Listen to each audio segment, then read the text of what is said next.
have the right perspective, your financial security can become highly contagious. You can really transform the lives of thousands of people. And to give credit to Mackenzie Scott and her husband Jeff, who runs Amazon, by the way, Mackenzie's worth about 41 billion. Jeff is worth over 200 billion. That's what they did. Jeff Bezos had a good job. He had a good, secure job, making good money. He's making good money down at the post office. He was making a good 200,000 a year. He was doing real, maybe 300,000. I don't know. But Jeff Bezos walked away from a good job to make a long-term investment in a company called Amazon. He spent many years losing money.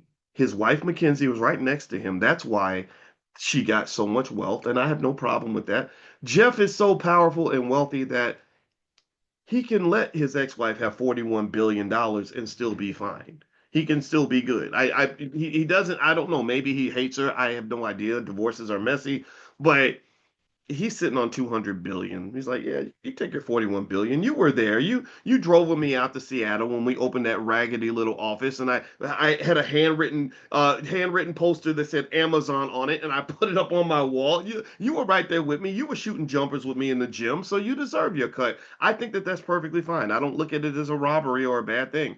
And also, on top of that, I love the fact that she's taking this money and doing really remarkable things with it. I think that that's beautiful. I just love that, right? So the point of the matter is to say that when it comes to income and wealth, and I wish more people would really meditate on this fact and take it seriously.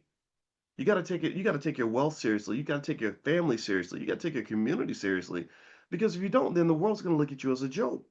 So when a young black man goes to the NBA and blows $100 million by the age of 30 and ends up right back where he started, the whole village should dissect this like it's a dead body on the street. You should look at the autopsy of this generational wealth. Like what happened here? Like a CSI investigation with your magnifying glass and taking DNA samples and like, okay, well this is when he lost 100,000 from the baby's mamas. This is where he lost a million because he was in the club and he punched a guy in the face and got sued and lost 5 million in the lawsuit. And this is where he spent. Oh, he didn't need 5 cars. He only needed one, but he felt like he needed five. And this is where he was gambling with other players and he lost another 2 million over here. That's what you need to look at.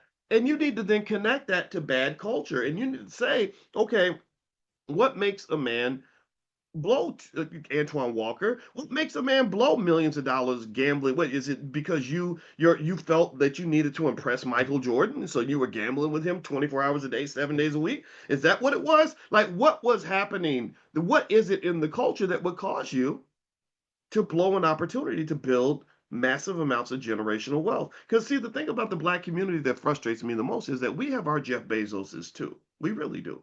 We have our Mackenzie Scotts as well. There's nothing magical about white people. It's just that unfortunately sometimes we are hit by the slave culture.